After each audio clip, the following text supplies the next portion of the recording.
দেখ 1 নাম্বার সেটের এই মোটা তাই তো হচ্ছে না কি বলছে এখানে বলছে 7টি পরীক্ষার গড় হ্যাঁ এবং সমপার্থক্য যথাক্রমে বলছে 8 এবং 4 হলো তাহলে গড় হচ্ছে 8 সমপার্থক্য হচ্ছে 4 বলছে যদি 5টি পরীক্ষার ফলাফল 2 4 10 12 এবং 14 হয় তবে অন্য দুটি ফলাফল নির্ণয় করো হ্যাঁ তাহলে যে 7টি পরীক্ষার আমরা এই যে ধরি অন্য দুটি ফলাফলের মধ্যে একটা এ একটা বি ঠিক আছে দেখ ধরে নে ধরি অন্য দুটি ফলাফল হচ্ছে এ ও বি হ্যাঁ হ্যাঁ তাই যে 7টি ফলাফল সেটা কি ছিল রে বলতো 2 4 10 12 হচ্ছে 6 এক নাম্বার না অথবা 6 একের অথবা হ্যাঁ তাহলে এটা কি বলছে 291 পেজ আচ্ছা এখানে বলছে যে ফলাফলগুলো বলতো 2 4 10 তারপরে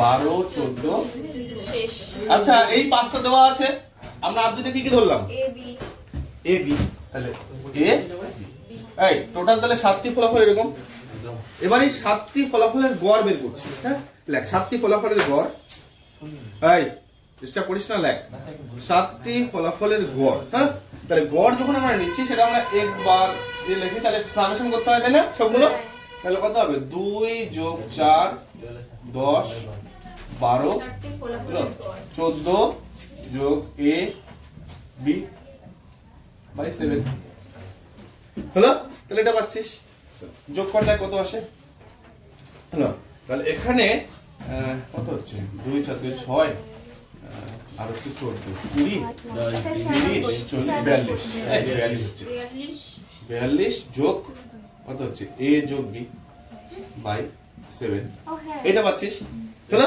আচ্ছা এই যে গড় সেই গড়টা কত বলছে দেখতো গড় বলে দেওয়া আছে সেই গড়ের মানটা কত দেখো 7টি পরীক্ষার গড় এবং সমপার্থক্য 8 এবং 4 তাহলে 8 সুতরাং আমরা এখান থেকে পেয়ে যাচ্ছি 42 plus a plus b by 7 equal হচ্ছে 8 তাই এখান থেকে a আর b এর মধ্যে একটা সম্পর্ক পেয়ে যাচ্ছিস তাহলে 42 প্লাস a প্লাস b 7 গুণ 8 56 হয়ে যাচ্ছে তাহলে বা a প্লাস b হচ্ছে 56 মাইনাস 42 তাহলে a প্লাস b হচ্ছে কত 14 তাই না তাহলে এটা একটা সম্পর্ক পেয়ে গেল ঠিক আছে আচ্ছা এবার বলছে সেই 7টি পরীক্ষার আবার সমক পার্থক্য সেটা কত দেখ 7টি পরীক্ষার সমক পার্থক্য সেটা হচ্ছে 4 ঠিক আছে লেখ আবার 7টি পরীক্ষার সমক পার্থক্য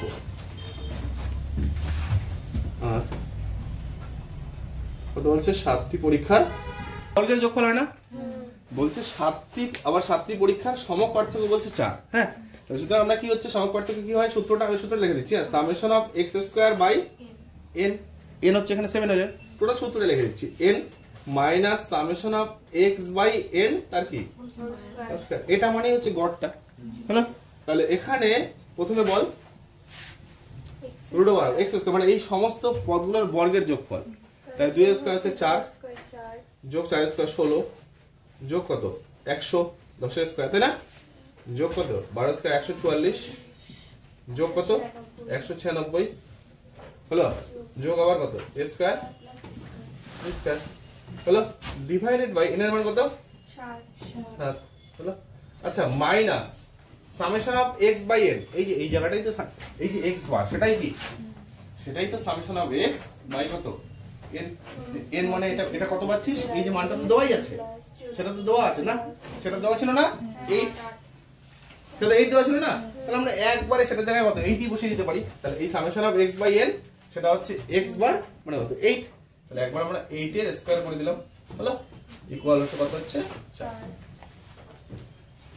পরের নে কর তাহলে পরের লাইনে আমরা এখান থেকে লিখতেই পারি বা কত হচ্ছে দেখ কত হচ্ছে এখানে 196 যোগ 4 তাহলে 200 200 300 400 440 50 60 460 না তাহলে 460 যোগ কত হচ্ছে b স্কয়ার বাই 7 আচ্ছা এইদিকে যদি করে দিস একবার স্কয়ার করে দিলাম হ্যাঁ তাহলে স্কয়ার করলে এটা কত 4 স্কয়ার হচ্ছে 16 আর এদিকে কত 8 স্কয়ার 64 তাহলে 64 এরকম পাচ্ছিস না না পরের লাইনে এটা যোগ করলে কত হচ্ছে 60 70 80 80 এরকম পেয়ে যাচ্ছিস। তাহলে বা এখান থেকে আমরা পেয়ে যাচ্ছি 460 যোগ a square plus b square equal কত হচ্ছে? ইকুয়াল হচ্ছে কত? 560। তাহলে বা এখান থেকে পেয়ে যাচ্ছিস a square plus b square কত হচ্ছে? 100 না? 560। তাহলে দেখ দুইটা সংখ্যার বর্গের যোগফল আমরা পেয়ে গেলাম 100 আর দুইটা সংখ্যার নরমাল যোগফল হচ্ছে 14। হ্যাঁ, তাহলে এখান থেকে যদি আমরা সলভ করে আমরা কি পেয়ে যাবো? a b দুটোর মান পেয়ে যাবো। এটা কাজ কর না, এখান থেকে b এর মান ওখানে বসিয়ে দে, হ্যাঁ এর মান নিয়ে বসিয়ে দে বা এর মান বসিয়ে দিতে পারছি। তাহলে a স্কয়ার প্লাস b এর মান কত হবে? এখানে 14 মাইনাস a, তাহলে 14 minus a whole square equal over 100। এটা সলভ করে ইকুয়েশনটাকে সলভ করে দেখ এর মান পেয়ে যাবে। তাহলে এখান থেকে আমরা পেয়ে যাচ্ছি a স্কয়ার প্লাস 14 স্কয়ার মানে 196 28a প্লাস কত? a স্কয়ার মাইনাস 100 না, প্লাসটা কি করে দিলাম একবারে। তাহলে দেখ কত পাচ্ছি এখান থেকে? 2a square. তাহলে এখান থেকে আমরা পেয়ে যাচ্ছি 2a স্কয়ার মাইনাস 28a 196 থেকে 100 গেল, তাহলে প্লাস 96 ইকুয়াল হচ্ছে 0। 2 দিয়ে কেটে দে, 2 দিয়ে কেটে দিলে কত হচ্ছে এখানে? দেখ a স্কয়ার মাইনাস 14a, তাহলে a square minus 14a plus 48 plus হচ্ছে 48 6 plus 8 আচ্ছা 48, তাহলে 6 প্লাস 8 14। হ্যাঁ, তাহলে আমরা একবার উত্তর করে দিই, তাহলে কত হচ্ছে?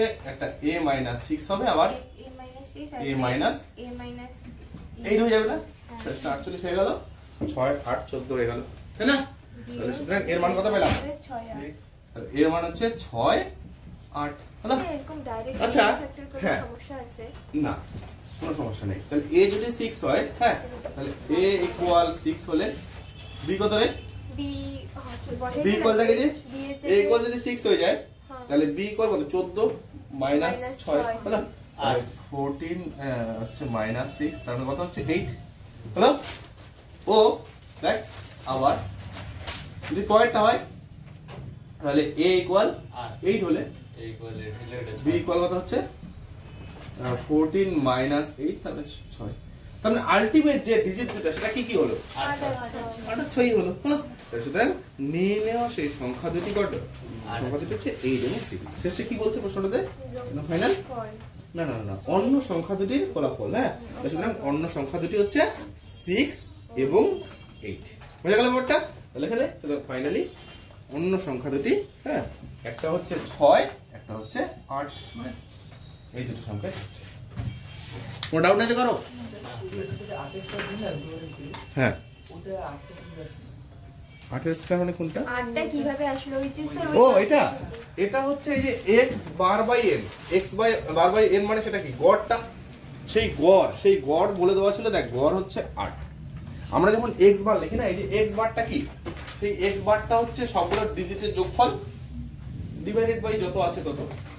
তোরা বলছে এখানে 30 জন থাকিস, হ্যাঁ, তাহলে এরকম 30 জনের টোটাল যে আমি যদি বলি বয়সের গড়, তো 30 জনের টোটাল বয়সটা যোগ করলি 30 দিয়ে ভাগ, সেটাই হচ্ছে তো গড়। তো তাহলে সেই যে গড়টা, সেই গড়টা বলে দেওয়া ছিল কত হচ্ছে? 8। এটা তো বলেই দেওয়া ছিল 8, ওই জন্য আমরা একবারে সেটাকে কত? 8 বসিয়ে দিলাম, হ্যাঁ। এই জন্যই এটাকে আমরা একবারে 8 বসিয়ে দিলাম। এটা যদি আমরা দেখতাম, দেখ সবগুলো যদি এরকম করে আবার যোগফল করে লিখতাম, যোগফল করে লিখে কোনটা এটা আসতো, সেই এটা আসতো, এটার জায়গায় আমরা কত বসাতে হতো? আবার সেই 18 বসাতে হতো, ওই জন্য একবারে করে দেওয়া।